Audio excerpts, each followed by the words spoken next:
Most people are out here trying to figure out how to get one rental. This guy built a movement by doing real estate completely different. I would all day long hear a thank you from somebody who got their first deal over somebody handing me a $10,000 check. Creative finance is definitely a passion of mine, but community is like the thing. It's the mission, right? But what made Pace Morby Pace Morby? Today, we go deep. Not just into the deals, but the breakdowns, the breakthroughs, and the blueprint behind one of the most disruptive investors alive. He's the founder of the Sub-2 movement, best-selling author of Wealth Without Cash, host of Triple Digit Flipped on A&E, and a mentor to thousands of rising entrepreneurs. Please welcome Pace Morby. What you guys have done really great is you've built a team. The people that you are fearful of their opinion are going to be asking you for a job. Building car wash is a passion of mine as well because we have a model that we don't have any employees and they net 40 grand a month. What does your team have to look like to do something like that? The cheat code is... What's up, guys? Welcome back to another episode of the Winners Club podcast, where even when we don't win, we learn, and learning is a form of winning. Today, guys, we are actually not in our set, and we're with somebody very special. We got none other than Pace Morby. And if you don't know who Pace Morby is, this is the man that is the movement behind the Subject-2. He's teaching people how to get into real estate with relatively no money, and he's really changing the game. Because a lot of people always get into the real estate space and say, I don't have money. I don't know where to start. Well, he basically coined the term and basically getting everybody to get in with little to none. Yeah.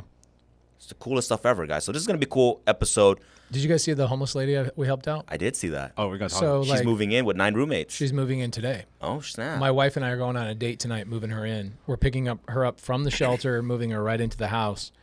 She's in this property, no money out of pocket. Like, not relatively no money. No money. A homeless lady. Literally, I'm picking her up from the shelter. So she's going from homeless to homeowner in like a 45-minute time frame today. Wow. Never owned a home in her entire life. She didn't have to use credit, obviously, because that's what we do. And it's a pretty cool house. It was an Airbnb. It was a 4-bed, 3-bath Airbnb that was just failing. I hate Airbnb. I think it's the worst business model. But people love it because it gives them tax benefits. Guys, you can do an RV park and get the same tax benefits as an Airbnb. So stop with the Airbnb crap. So it was a failing Airbnb. She took over the payment Subject-2. And we're taking the garage. And the guest house has 2 bedrooms in as well. So she'll have 10 total bedrooms. And those bedrooms, she'll put them all on pad split, so she doesn't have to manage it. She doesn't have to collect the money. She doesn't know how to do that, obviously. Pad split will take care of all of that. It will cover her $2,400 monthly mortgage, her cleaning, her utilities, her landscape, her pool, her internet, and then she'll also net $2,000 in her pocket. So she gets a free house, and she nets $2,000 a month day one. And her whole life has changed. Her whole life has changed. Completely. Now she went from homeless to income. And now she has skills, too. Yeah. She has skills, which is completely insane. I mean, Pace, like, how did that story come about? Did she come to you? Did you come to her? Yeah, she came to me. So we, in January 2024, A&E came to me and said, hey, we want 30 more episodes for the TV show. And I said, I don't flip houses, I flip people. So, like, if you're not going to highlight that part of my journey, yes, of course I flip houses, but really I flip people. And they're like, yeah, but we can't sell Dawn dish soap on commercials if all you're doing is flipping people. We need to see backsplashes and showers. I'm like, all right, let's pause the TV show. I'm going to go do a TV show about getting people off the streets as like I can. And it's not so much about people on the streets. It's about anybody that has an excuse of why they can't do it. Yeah. So if a homeless person can do it, then some dude that has a 9-to-5 job that has, 3 days a week he has free time that spends all his time playing badminton and racquetball. He says he can't get into real estate. Meanwhile, a homeless lady just did. Shut the hell up. Basically, I wanted to write a book that was called "Shut the Hell Up." I'd buy it for sure, Pace. Yeah, but instead, the name of the book that we're writing is called "Start Here." So anytime somebody says, "Well, Brian, where do I start?" Hand them the book and go, "Start here." Anyway, she was a manifestation, meaning I was on a journey. I said I wanted to do a thing. The universe kept delivering challenges to me, basically saying, you really want to do this? You really want to do this? You really want to do this? I fought all the way through those. And then because of that, I get an email from this lady, April 9th of this year. Hey, I've been following you for a long time. My name is Maddie. And I read these and I usually will just delete them or send them to my team and go, hey, send them a YouTube video, give them the help. That's why you build content. Like, here's free content. Like, if you're homeless, you can watch my free content. But then I read the email. She literally lives a mile away from my house. I'm like, okay, I can make a story out of this. So I reply back and I go, Maddie, I will help you. I will give you the education, but I'm not going to do the work for you. 1. 2, we're going to film it. And 3, I'm going to give it away to the world so everybody can see the story and they can be inspired and go do the same thing. So we sat down, I taught her, and in 20 days she had done her first wholesale deal. Wow. Yeah. Wow.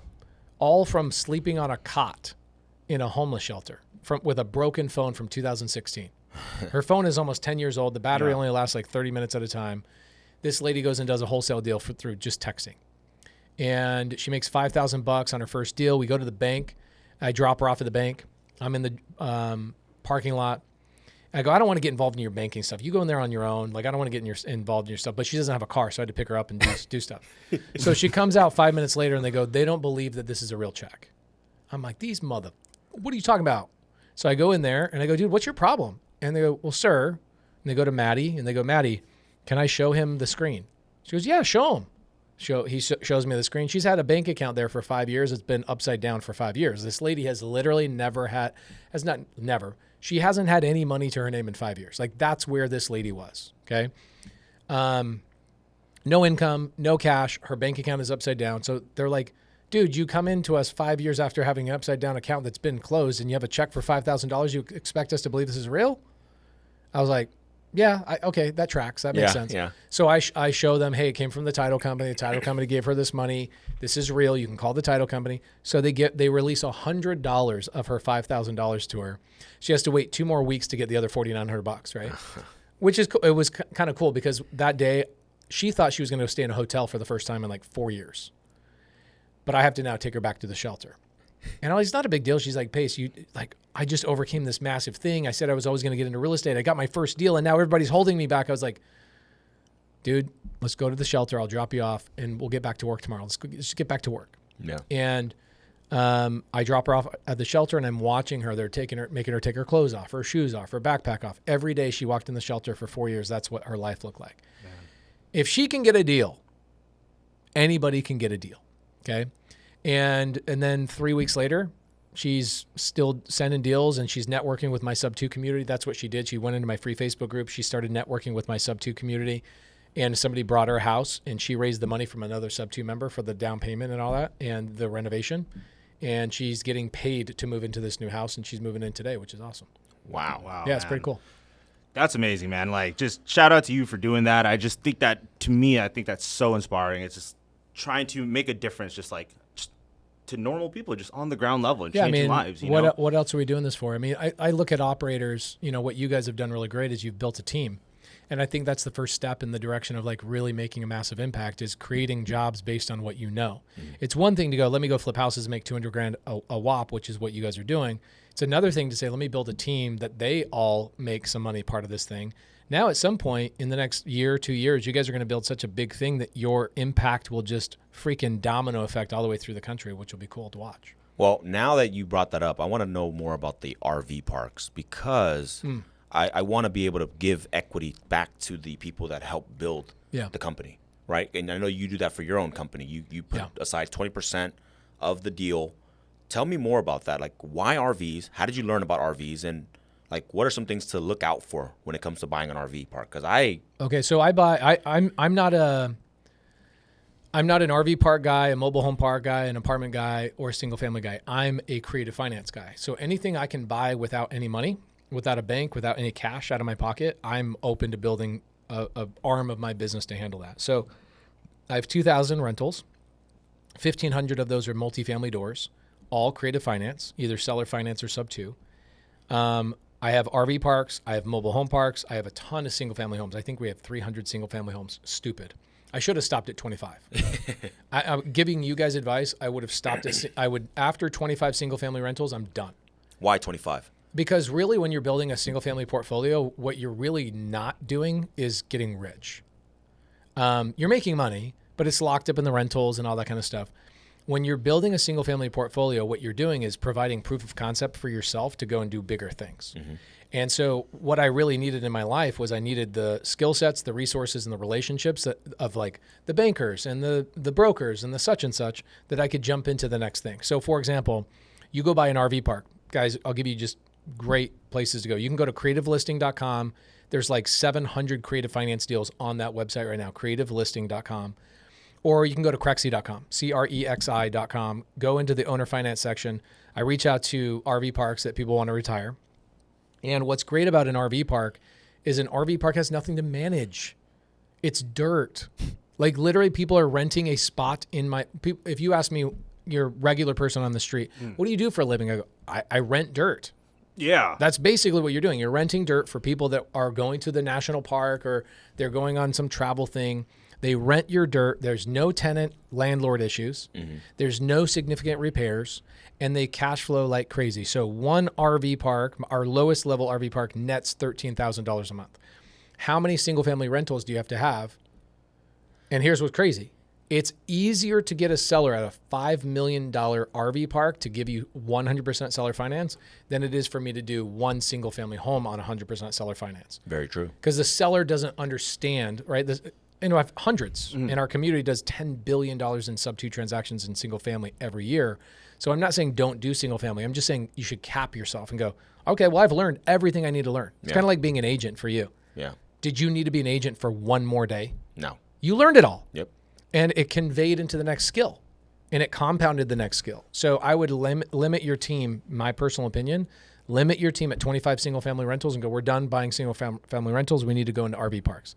Easier to manage, way more cash flow. They appreciate like crazy. They're not based on local comps. They're based on income. And you guys are learning how to market. So if you go buy an RV park, guys, these RV parks are being managed like the craziest way. These owners, these RV park owners are all retirees. They're all getting ready to retire. They have a 3-ring binder that they are penciling in the reservations. They have no websites. Like with the smallest little tune-up, you're adding 30% of value. So think about this. You buy a $5 million RV park, in less than 6 months, it's worth $6.5 or $7 million, and it's netting $13,000 a month. They make money on day one. Yeah. And they're freaking cool to own. And there's a lot of them. So RV parks are my favorite thing right now.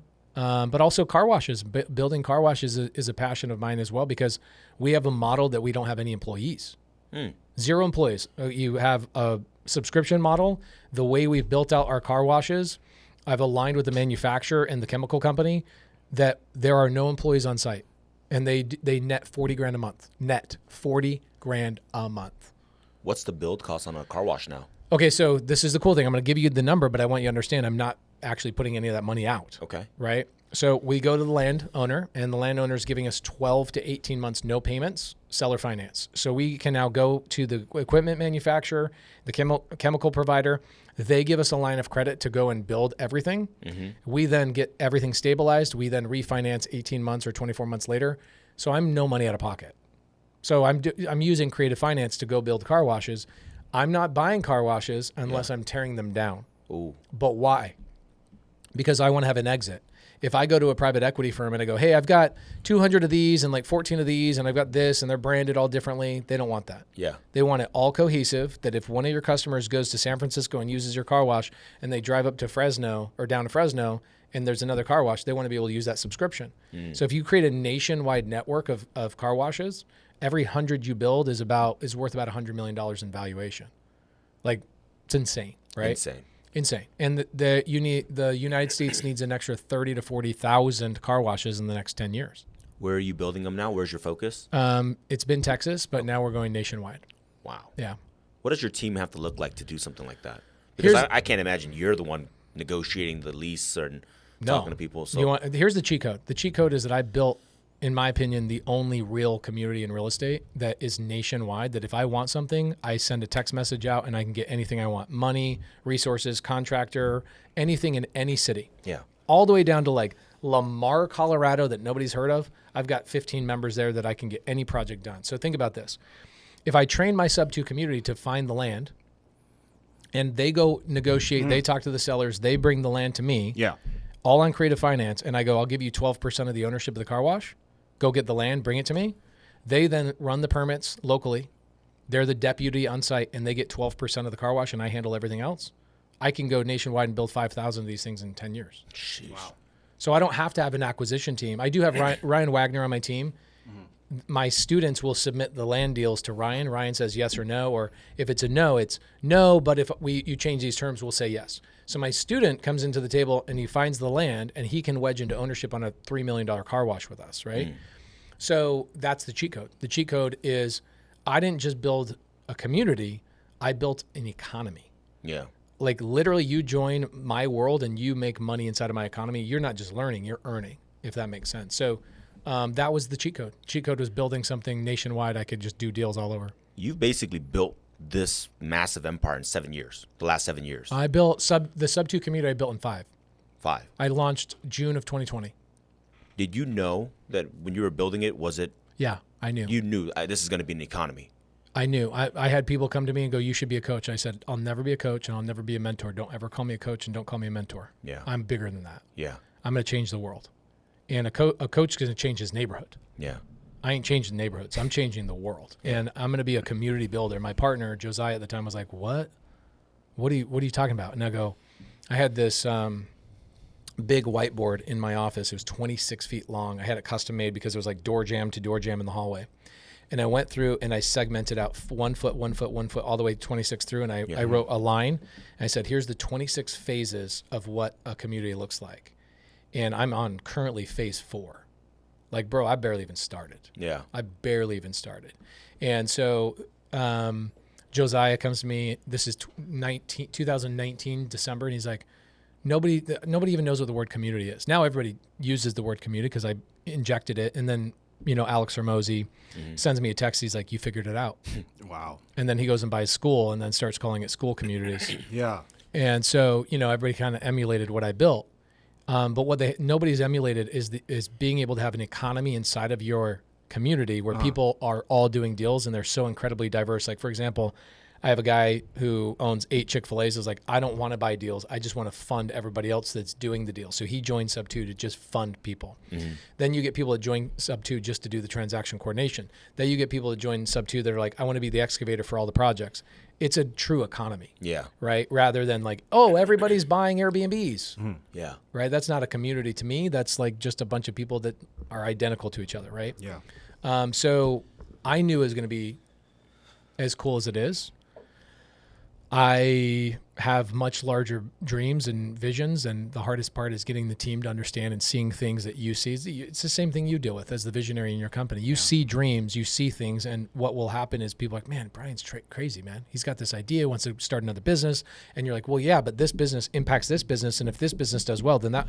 Yeah. It's hard being a visionary. Yeah. Because I learned that you just can't share your vision with everybody because 1, they won't understand it. No. And 2, you're wasting your breath. That's You have to learn how to like allocate, the story They appropriately. only get a certain part of the vision. Right. They don't get the whole vision. Yeah, I've learned that lesson the wrong way too many times. How does somebody like you, I mean, not saying it's a bad thing, but you were blue collar. Blue collar, yeah. How do you go from that to everything you just described? Having the vision, being able to map out 26 phases. It was always there. I'll tell you, it was always there, but I was in an environment where everybody kept their thumb on me. So same thing with you, right? Like there's probably people in your journey that didn't want to teach you the next step because if you learned that next step, you wouldn't sell them a deal. Like the guy that owned the hardware store, Yeah. that you go and he flips the property.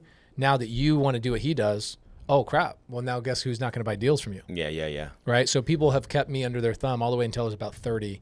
And I met this lady and she was incentivized to teach me because she says, you could find me so many deals. Like everybody's just keeping you as their contractor and they don't want to teach you anything because then they'll lose a contractor that actually does a good job. You know how hard it is to find a good crew. So I used to run construction crews for a long time for all these fix and flippers, Open Door, OfferPad, Zillow. I was Zillow's only contractor in Phoenix, Arizona, and I was doing all their turns. They didn't want me to learn this. And so it wasn't until somebody unlocked that and showed me, dude, you have all these visions, you have all these things, but everybody's holding you back. It wasn't until I was able to practice it that I was like, oh, dude, this person's been locked up inside of me this whole entire freaking time. I just didn't have the pathway of the vehicle. I knew I had the engine, but my engine was in the wrong vehicle, right? This big, powerful engine was revving and it was motivated, but it was sitting in a Honda Civic. Yeah. You know what I'm saying? Like, for sure. So once I got that vehicle, right, who I am deep down inside of me, my engine. Yeah. Once I got that engine in a different vehicle, everything changed. I want to ask you, so, this comes back to nature versus nurture. You think that it was always, you were born with this? Or can they develop these skills and do what you do? I don't think the world needs another me. And I don't think the world needs another you. I think the world needs everybody to be like who exactly they are. And I'll say this specifically, like operators, for example, like you don't understand how critical you are. And by the way, I'm talking to Brian's team here. You're like a rocket, right? We only need one rocket. We need a platform for that rocket to launch off of. Yeah. That could be you. We need fuel. That could be you. And so I don't need another rocket. Yeah. Right. And so I think people need to understand is number one, Shakespeare says, know thyself. Don't try and be Pace. Don't try and be Brian. Yeah. Try and be exactly who you are, which is hard. So I would give you guys a really good practical step to follow. That practical step would be go and take the Clifton Strengths Test. Have you ever taken this? Mm-mm.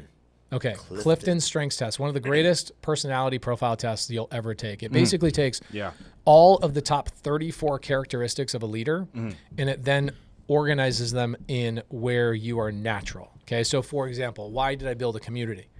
Because in characteristics of a great leader, one of the characteristics is inclusivity, like including people in your vision. Yeah. Mine is like number 2, which means all I want is everybody else to win around me. My number 1 is called activator, which means I want you to be the most successful person you could ever be. So I will give you all my resources to make sure you are activated in the best version of you. You probably have felt that in my office. It's like, whatever I can do to help you. You want to know this person? Let me right? That's how I naturally show up. So Clifton Strengths tells you all the way from step number 1 characteristic down to number 34.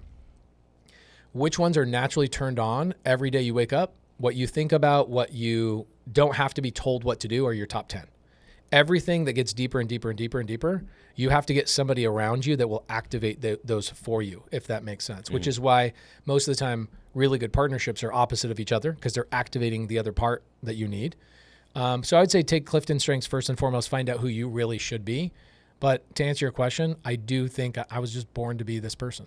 And I think you were born to be you as well. Yeah. Wow. Absolutely love that, guys. Absolutely. But before we continue, we're going to take a quick break to go thank our sponsors, okay? Today's episode is brought to you by the VA Hub, the #1 virtual assistant company. So if you guys are doing everything and just feeling overwhelmed, don't do it. Hire people. The best way to do it is hire virtual first because they're much more affordable. Now, with that being said, let's go back to the show. Awesome. Let's go. Well, Pace, I really liked what you said when you were just saying that you wanted to change the world, man, because I feel like I said something to somebody the other day where it's like more people need to say, I want to change the world. I want to make a difference, right? Where did that come from? Like, did it always have it? Did you get like a mentor that says something to you? Was it books? Like, how did you develop this mindset of, I'm going to change the world? Okay, so there's a really great story I have, but I'll try and keep it short. So I was like 6 years into wholesaling. So I start at 30. I'm like 36 years old. I get a lead that comes in off of a piece of mail. At the time I was doing direct mail. I would never do direct mail now. It's crazy expensive, but I get a seller, has a house in Arizona. He lives in Colorado. We strike a great price. He says, I'll see you in person, sign the contract. And I'm like, okay, great. Well, I'll just send it via DocuSign. He's like, is DocuSign buying my house? I go, no, he says, I want to meet in person, sign this in person. I go, okay, well, I'll send you a mobile notary. He's like, is the mobile notary buying my house? I go, damn, this guy wants me to like actually go to Colorado. So he was not joking. Like he wanted me to go to Colorado. He's like, this is my second home. My wife loved this house. She's now on her deathbed. We're selling this house. It means something to me that you're going to shake my hand and do this deal with me. I'm an old school like oil guy. I'm like, all right. So I look at the flights. I'm like, dude, I don't know if this is worth my time to like jump on a flight. He's not just in Denver. He's like, you land in Denver, you drive 3 hours out of town to go to this guy's house, right? So it's a significant thing. Yeah. And I was going to make like $25,000 on the deal, wholesaling it. So it kind of made sense. Yeah, 3 hours, 25,000. Right. But then I was like, let me go to like an online forum, right? And I wrote a book for them, Bigger Pockets. So this is not a negative thing toward Bigger Pockets. This is a long time ago. This is like 9 years ago. Yeah. I go on Bigger Pockets and I say, hey, I've got this deal. Tell the story. I need somebody to be my JV partner on this one deal. Let's just co-wholesale the deal. I already have a buyer. I'll give you $12,000. I'll take $12,000. Well, all I got was just a bunch of people criticizing me. Oh, go get a real estate license. Go get a blah, blah, blah, blah, blah. You freaking wholesaler. I'm like, you guys are calling this a community? Yeah. The Bigger Pockets community, and that's what I get? Yeah. Like I could get that in a free Facebook group. You know what I'm saying? Like, what do I need this for? So I just got a bunch of criticism, and I told people in the post, like, hey, I have till Friday at 5 or else he's going to sign with another guy. Yeah. This is Wednesday. Thursday morning, I get a call from a guy named Steve. Steve goes, hey, I saw your post. I can go over and meet with the seller, and let's go do the deal, blah, blah, blah, blah, blah. So Steve goes over to the seller. I don't ever hear back from Steve ever again. I get a call from the seller at like 4 o'clock on Thursday afternoon. He says, hey, so your partner, Steve, just stopped by. And he had a printout of your post you made on Bigger Pockets showing that you guys weren't really partners, and he said he'd pay $5,000 more than you would.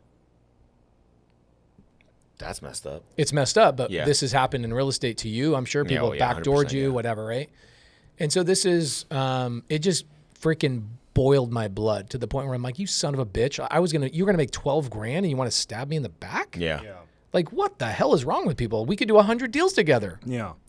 Right? And so there's this competition over collaboration mindset that people had. And so I told my wife the story. She's like, what are you going to do? I go, I guess I'm just going to let Steve buy the house, I guess. She's like, my wife says, that's not the man I married.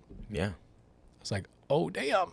So what I did is I drove 16 hours, got in my car, drove 16 hours because now it's too late to get a flight. So I drive 16 hours. I get the contract signed, and I'm sitting there walking outside of the house, getting in my Prius, and there's a truck driving down this dirt driveway, and it's billowing dust everywhere, right? It's kicking rocks everywhere. The guy's driving hella fast. The guy slams on his brakes right in front of my Prius, jumps out of the truck, and comes at me like he's going to hit me. I'm thinking, oh, Steve's here to beat my ass. This guy, Steve, is here to beat my ass.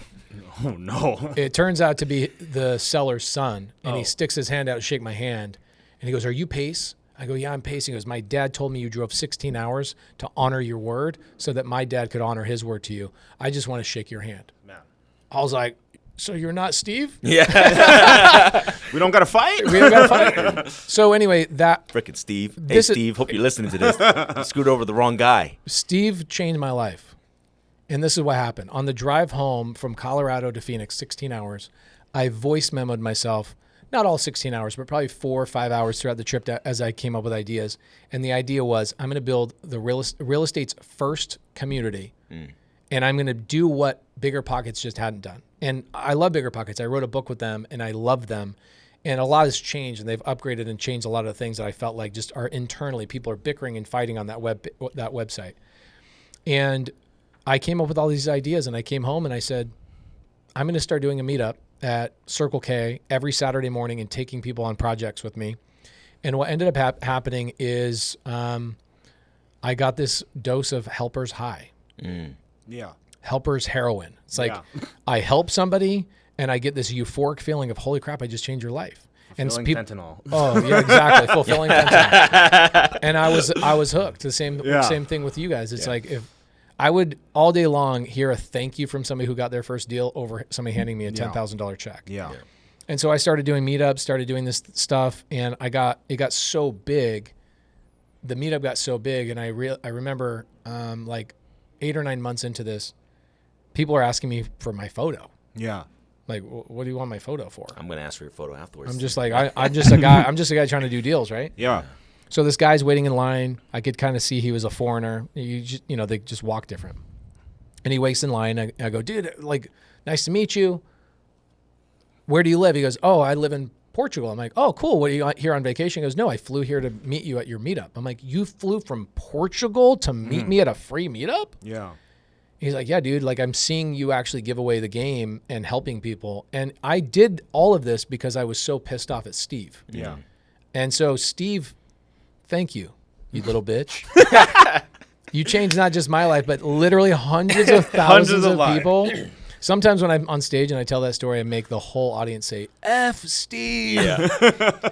And so that's what inspired the thing. It was actually out of spite in a weird way where I was like, this needs to change. Like, why can't people get the help they need? Yeah. And not just in a local area, but nationwide. And so I had this dream to create a community that would change people's lives no matter where I was in the country. 100. That's amazing, man. Like such a beautiful story, man. Like you guys listening right now, you guys got to take notes from Pace, man.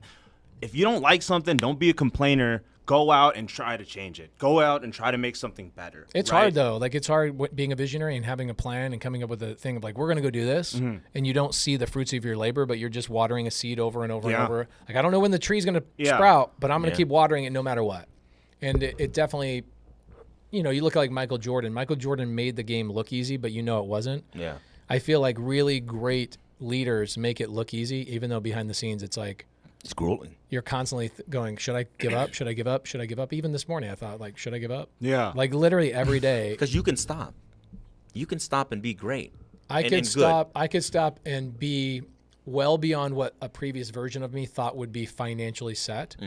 But I realize now you don't do anything to be financially set. You do things to move forward and progress as a human being and challenge yourself no matter what. So the second you stop challenging yourself, you stop being the best version of yourself.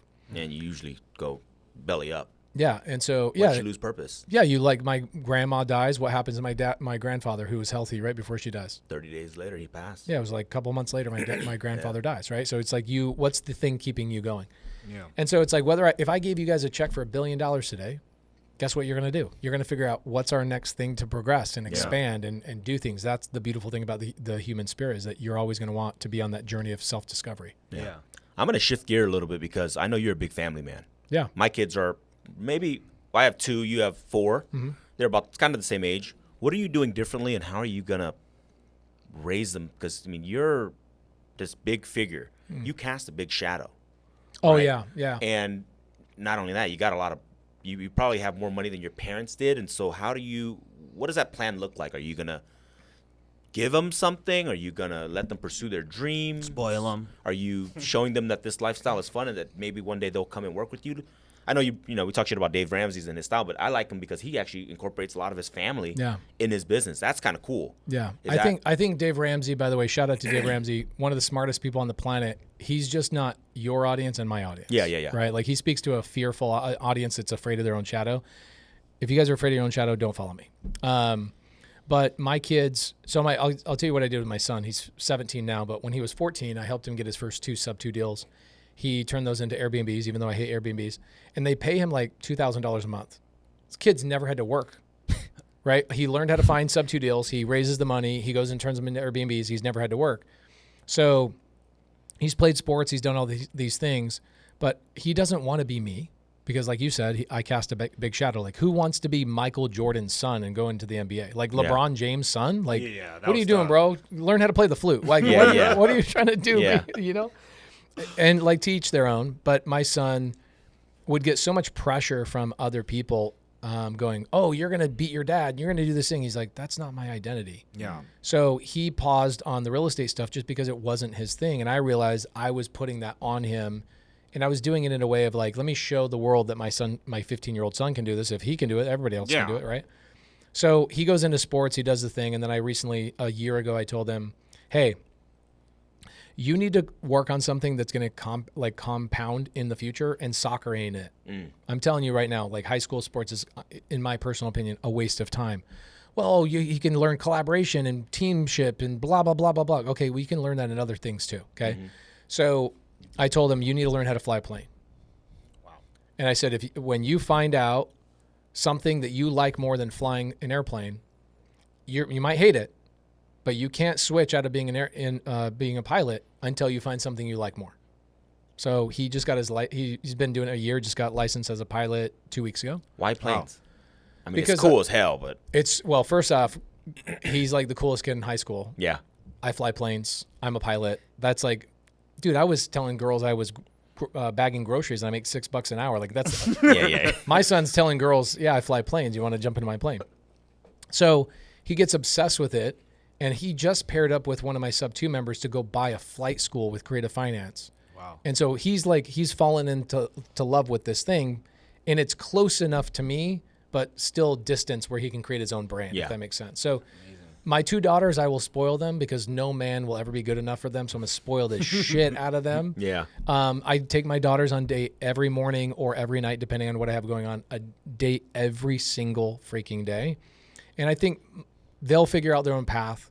They won't have to work. I have a company that they'll be able to work in. They can find a department that they want to jump into and they can bounce around, but they'll work for sure.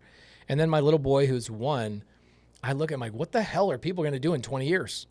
Yeah. What does the world look like in 20 years? And all I know is that regardless, my family's taken care of financially, and he'll have to reinvent himself at something in the future. But I'm not giving my kids money. I'll give them opportunity, and I'll give them pathways that they can choose and follow. And if they don't like one of those pathways, they can come back and choose a different pathway. I like it. Yeah. You only can do that if you build, what you've built and have the money, really. Yeah, or you have enough friends that you can tell your friends like, hey, can my son or daughter go work for you or whatever. Cool. Yeah. What do you also want to learn, PJ? Man, well, that's actually great. I'm just gonna create opportunities for my kids. I'm gonna spoil the shit out of my daughter because that's what we do. I think it's cool. I think that's the right way to do it. I mean, like I heard like Matthew McConaughey say something like he told his son like to do something, but the moment that he said, "Dad, I'm not doing that," he was like, "I'm proud of you. I'm proud of you. You know, do your thing." And I think that's like. No, he didn't say that. He said, "All right." Maybe that's what he said. Yeah. But Pace, obviously you built an amazing personal brand, an amazing community. Just from the start of beginning, like the social media journey, like what are some tips that really helped you, create something, real, like true that people wanted to connect with? Okay, so a couple of things for people that are out there wanting to start a brand. 99% of people will never take any of my advice or your advice about starting a brand. They know they should have a brand. Mm-hmm. They know they should go take action, but they won't. Yeah. And the reason they won't is because they're afraid of what other people will think of them. Okay, so here's how I help people get over this to a certain degree. I always ask, number one, are any of the people you're worried about, have they ever paid your bills before? And the answer is always no. Always no. It's always no. It's like, no, it's a friend. It's an ex-girlfriend. It's somebody at my church. It's somebody at my 9-to-5 job, whatever. I'm like, okay, well, that still doesn't do it 100%. But this story kind of helps out. So I had a friend of mine who I don't really talk to more than like once every 5 years now. But when I said I was going to get into real estate, let me start here. I started my personal brand in being a contractor. Oh, really? Yeah, I was on Instagram 15 years ago. And if you go and you scroll all the way through my Instagram, when it first started 15 years ago, I was on Instagram like within 2 months of Instagram starting. Oh, what? I'm going to have to check that out now. I haven't deleted one post from 15 years ago. It's one of the reasons why you look at how many posts I have. I have like 6,000 posts. The first 4,000 were not real estate related at all. Wow. I was just posting before and after photos, and I would get clients this way. It's how I got Open Door, OfferPad, and Zillow to call me. Is I would hashtag AZ Contracting and Arizona Contractor, and I would get hired. This is how I built a $25 million construction business. It was all on Instagram, no website, just Instagram. Back in like freaking 2010. Yeah, like I mean, just the simplest time. But like, it's crazy because just you having the courage to be like, I'm gonna do it. Early times of Instagram, you didn't know if it was gonna stay for 20 years, 30 years plus, but you said, hey, I'm gonna try it. Yeah. Well, think about it. Like, let's say that all of us, okay, we decide to all put $100,000 in a bucket right here, and we're gonna go start like a hamburger joint. Okay. And my responsibility is to go get the hamburger joint making money. Okay. You guys invested your money. A couple months later, you're like, Pace, so like we haven't seen any money hit the bank account. You've used all the money. I go, oh, I'm on it. Don't worry. Everything's great. We got the spot. We got the people. We're about to do our grand opening. Give me a couple more months. Couple more months come down the line. No money's in the account. And you guys call me. You go, what the hell's going on? I go, I don't know, man. Like nobody's coming into the burger shop. We got an amazing location. We got a such and such and blah, blah, blah. Like we got the best chef, the best recipe. Like it's insane, man. But nobody comes into our burger shop. You guys are like, this mother is scamming us. Yeah. So you drive down to the burger shop and you have to call me and go, bro, where is it? We're here at the address. We don't see any signs. Yeah. Where is this? Yeah. And I go, oh, you guys are in the parking lot? Cool. Let me walk out there. So I walk out and I see you guys in the parking lot. Oh, we're over here. And you're like, where's the sign, dude? Okay, if a hamburger joint needs a sign saying we sell hamburgers, and I don't put one on the restaurant, am I a responsible business partner? No. So you would say I'm irresponsible. Yeah. I'm not doing my job. Yeah. Okay, so it's pretty common sense for people to go, yeah, well, a hamburger joint should say we sell hamburgers. Right. So why the hell do you not have an Instagram saying this is what I do? Yeah. Because you're less important than a freaking hamburger spot? You guys hear that? Get on social media. Like guys, if Wiener Schnitzel like hot dog place has a sign saying Wiener Schnitzel, you are better than a wiener. Okay, so stop being a wiener and actually put a sign on your door. So for us, and like the day and age we're in right now is like, Instagram is the billboard, Instagram is the business card, Instagram is the thing. So it's irresponsible It's not something you should do. It's if you are not doing it, you are an irresponsible business owner. And the people that are partnered with you or expecting you to get your job done, you're letting them down because you're you're a liar, right? They should have a sign, but I shouldn't, type of thing. So the other thing that helps me get over this is, so Ben, let me get back to Ben. So I'm 10 years into construction. I already had an Instagram brand and all that kind of stuff to a certain degree, especially locally. And I decide I'm going to go follow my passion of real estate. Bethany, this lady comes in my life, changes my life. She was my mentor for my first year. And I still have mentors now, right? I spend a lot of money every year on new mentors all the time. But she was my first mentor. I paid her $135,000 to learn how to get into real estate. So like when people are thinking about joining your school community, what is it, a couple $100 a month? No, it's like one-time pay, $50-something. Yeah. Are you kidding me? Yeah, we're just trying to build a community. And you know what's funny is people will criticize that. Yeah. Do you ever get people in your it's $50? They don't even show up. Maybe that's why they don't come in. Yeah. But like we're We just should raise trying to the make price. something accessible, something that we could just help Crazy. people. We have all the resources. You could meet with Brian. Like it's just, to me, it's just excuses. But like but here's the thing: is it's a great filter to keep those knuckleheads out. You don't want to do business with those people. Yeah. So Bethany, I'm like $135,000 to get mentored from her for a year, right? It was $135 instead of $150 because she gave me a discount. So I pay the fee, I do the thing, and I tell this guy Ben, and Ben says to me, he goes, "Oh, so you're gonna do that thing that like takes equity out of old ladies' pockets." Bro, I went to call Bethany and say, I want a refund on my $135. Whoa. And she goes, let me guess. Some broke ass friend of yours is telling you X, Y, and Z, right? Yep. I go, how do you know? She goes, you're a stereotype. You're listening to people who are broke on how to get rich? Yeah. Does Ben, or she didn't know Ben. She goes, what's the name of this person that gave you this advice? And I go, his name's Ben. She goes, let me guess. He has a 9-to-5 job that's kind of okay, that you kind of respect him a little bit, but you wouldn't want his life. And I go, damn, like, how do you know this?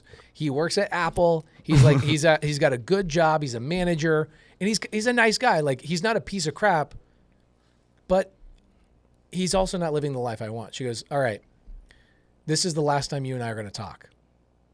If you decide to go with the brokies, don't lose my number. We're done. I don't even want to know who you are. I was like, damn. She's like, or you can bet on yourself and you can create new relationships. And she goes, I promise you there's people in your future that will not only champion you, but they'll get you excited. They'll call you out when you're not doing enough. This guy doesn't want you to grow because he doesn't want you to see him grow beyond you. Yeah. Okay, well, here's what's funny. Ben criticizes me, blah, blah, blah. 10 years later, guess what Ben's asking for? Advice. A job. Oh, dang. Wow. Guys, I'm going to tell you right now, the people that you are fearful of their opinion are going to be asking you for a job in 8 years, 7 years, 6 years, whatever it may be. And you're going to look back and go, why did I ever care about their stupid opinion? Yeah. They're broke. Unless you would change every aspect of your life to mirror theirs, then don't take their freaking advice. Yeah. And so that's been the most important thing on social media for me. And I stopped caring about the algorithm. I stopped caring about every single view. I just post what I want to post and what I'm excited about. And I think if you are trying to chase an algorithm or chase a thing, we're in real estate. Yeah. So we're not going to be the people like Logan Paul getting 50 million views on a post. That's not us. We are not even a global conversation. Think about this. We have, 400 million people in the United States? That's your primary audience? Yep. So you're telling me that 7.6 billion people on the planet will never see your shit. So immediately, 90% of the population doesn't care about you. Yeah. So you got 10% of the population or less, 5% of the population. Then out of those 400 million people, how many of those people are actually looking up real estate related stuff?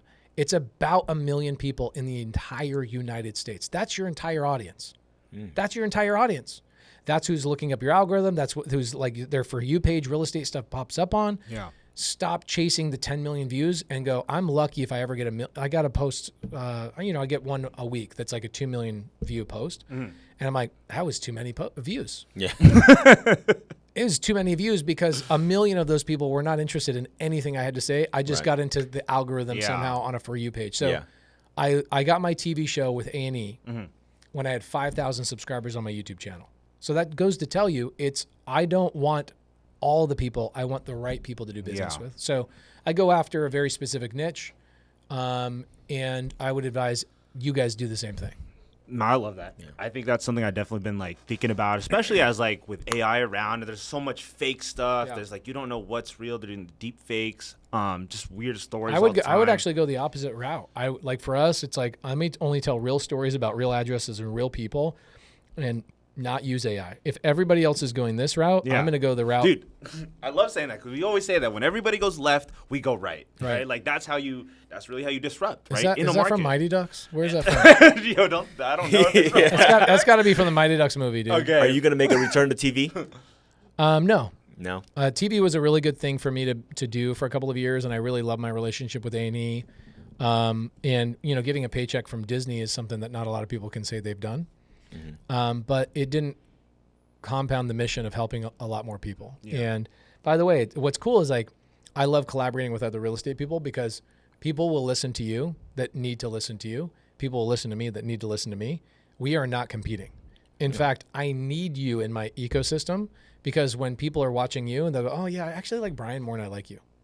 I've realized that is actually a big need in the real estate space is like the old way of doing this of like competing against real estate influencer. I'm like, no.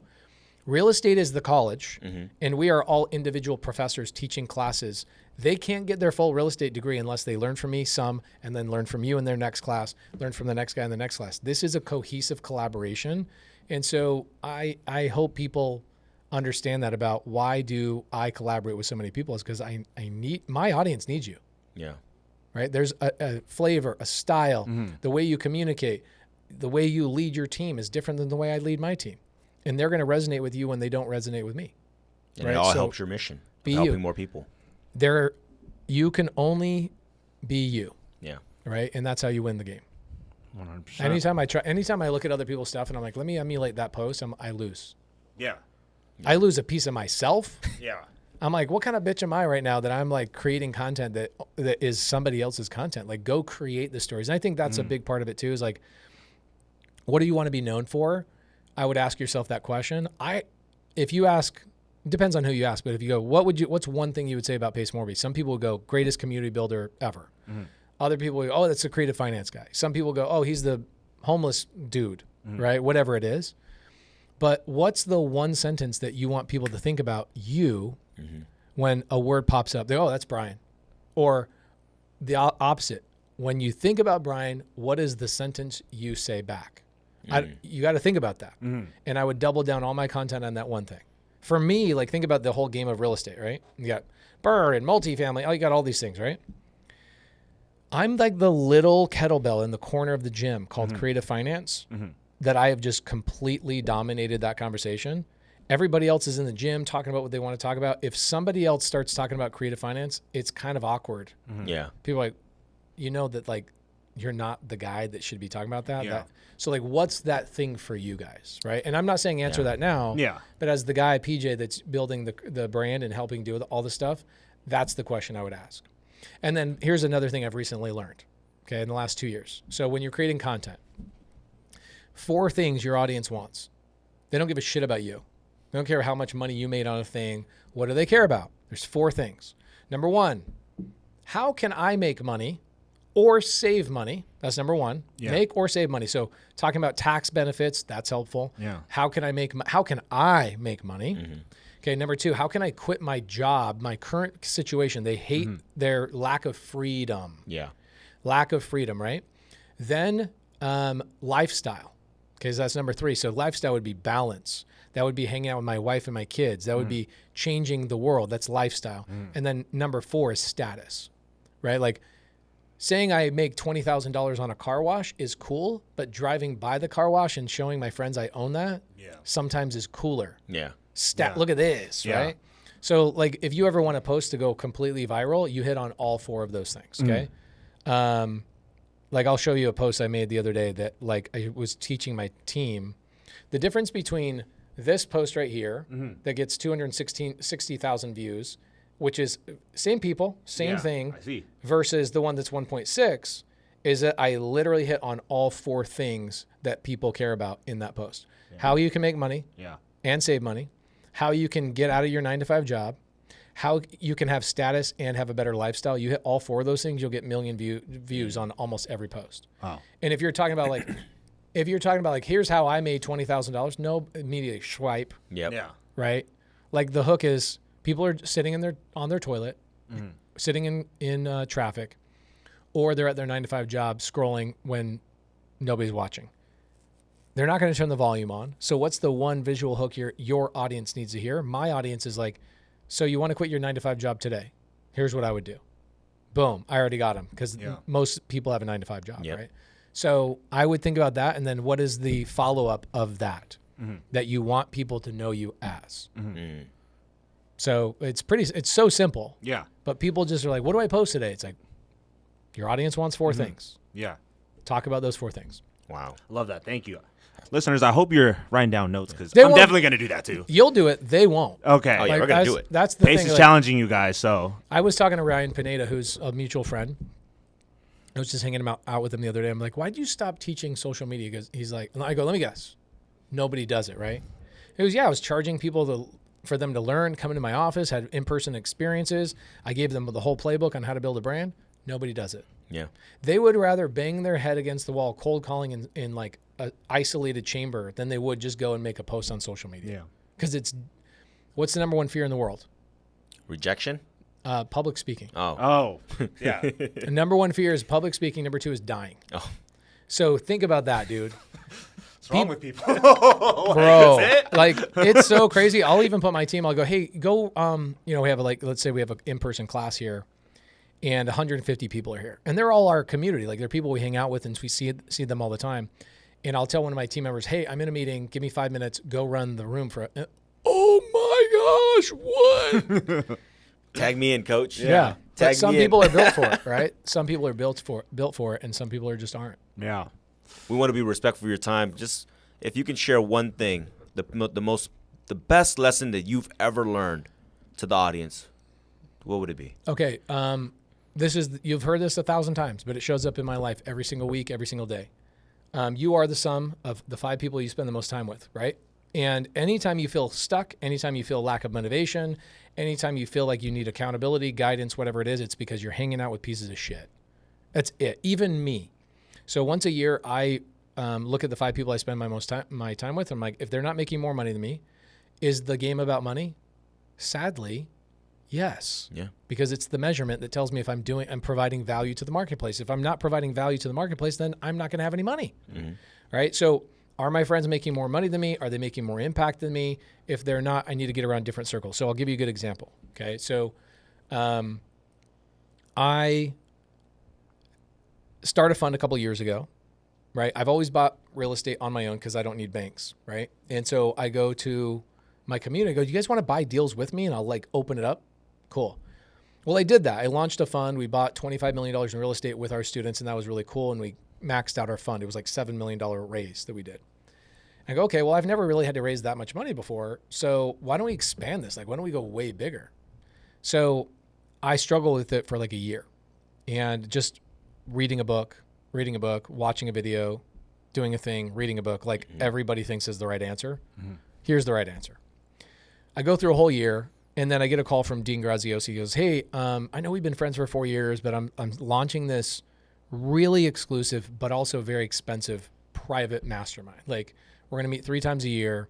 And I go, yeah, I'm in. Like, what? Give me the wiring information. I'm in. He's like, I didn't tell you the price. I go, oh, the price is not important to me. I will get the value out of that room. If you and Tony Robbins are inviting only 30 people to a room, I need to know those other 29 people. So I go to the first event. It was about a year and a half ago. And I'm writing down on day 1, here are my biggest problems.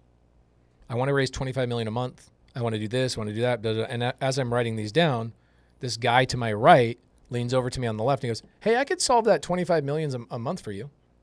I go, hi, what's your name? Yeah. Like I didn't even know his name. And he's reaching across the thing saying, I'll help you raise $250 million a year. That's what I do. I have 57 million square feet under construction right now in the warehouse space. And he's doing like data centers. He's like 25 million. Like I can make a call and get 25 million. Yeah. That's your biggest problem? And here I am going through a year of my life. Book. Video. And it was just a person. Yeah. So the question you got to ask, what's the problem you want to solve? Who has the solution? Get into the room with that person and spend the money. I hate to say that, but spend the money. By the way, $50 one-time fee, guys. You got to raise your price. Yeah, we will probably will. You need to do that because this is on. Easy, no, here's the thing though. Okay, if you have a higher filter, guess what you'll do? Better pool of people. Better pool of people, and more importantly, there are high quality people that will look at your price and go, I don't want to be a part of that. Yeah. Like for me at my level, I will not join a mastermind unless it's $50,000 a year. It's not. In fact, probably even $100,000 a year. Yeah. Because I can go $100,000. People go, oh, you're so bougie. No, because I know if I write a check for $100,000, people are going to be solving $10 million problems. Yeah. If I write a check for $50, the other people in that community are going to solve $50 problems. That's true. So, and you guys are freaking sharp. Yeah. You have something to provide of like high level value. In my opinion, I would be raising my price. And if it's on school, I'd be doing a monthly fee. Let's go. Or Done. Oh, here's what I would do. I would go, hey guys, it's $95 a month, or it's $500 a year. Right? Give them half off to just go the whole year. Now you got people that are like committed to it. $500, bro. Yeah.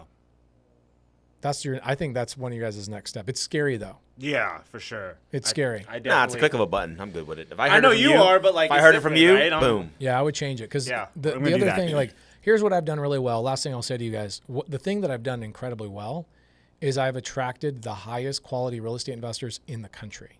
You can't go into any niche and I don't have a student that's winning at that niche. Number one hotel builder in the country in sub 2. Number one data center builder is in sub 2. Number one Airbnb operator in sub 2. I could go on and on and on. Number one Section 8 builder, number one co-living person. I have the number one person in every single niche you could even imagine, all inside of sub 2. Why? Because I made the filter so hard to get inside that those people go, I want to come in and help you build something. It's not my passion, but I'll help you build it. And so really what I've done is I've just brought in incredible leaders that run all of the states and now 29 countries. Wow. You ain't doing that at $50 a month. Yeah. And so I would look at that. You guys already provide way more value than $50. So guys, love on these guys. Tell them to raise their price in the comments. Tell them, hey, dude, if I pay $500, I want other people to have to pay $500. Do you want to hang out in a room full of people that paid $50 or a room full of people that paid $500? Yeah. You're right, Pace. You're Right. absolutely right, man. And by the way, don't join their stuff for information, because if you want information, go to ChatGPT. If you want to change your life, join their community. I appreciate you, Pace. Well, thank you so much. man. How Hey, do people find you, Pace? There you go. Don't. Just join their community. It's $500 one-time fee per year, or $500 a year, guys. Go find these guys. They're amazing. I appreciate you, Appreciate Pace. it, man. Thank you. Appreciate you, so boys. much, man. Of course. Great podcast. Share this with some friends, guys, and we'll see you on the next one. Yes. Peace.